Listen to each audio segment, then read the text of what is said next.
ในเวลานั้นพระเยซูเจ้าประทับอยู่ที่เมืองหนึ่งพอดีมีคนเป็นขี่ทูตผู้หนึ่งเข้ามาหาพอเห็นพระองค์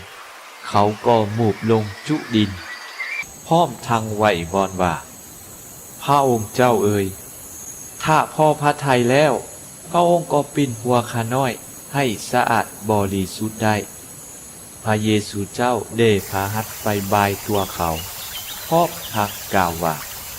เฮาพอใจจงสะอาดบริสุทธิ์เถิดทันทีพญาติขี่ทูตก็เหือดหายไปพระองค์สั่งห้ามบ่ให้บอกผู้ใดแต่พระองค์บอกว่าจงไปสำแดงตัวต่อพระสงฆ์และถวายบูชาตามที่โมเสสได้กำหนดไว้เพื่อเป็นหลักฐานยืนยันแก่พวกเขาชื่อเสียงของพระเยซูเจ้าแห้งซาลือไปกว่าอีกและฝูงชนมากมายแล่นมาหาเพื่อฟังพระองค์และเพื่อจะหายจากพยาธิของตนแต่พระเยซูเจ้าได้เสด็จไปบ่อนซอกหลีกและทรงภาวนา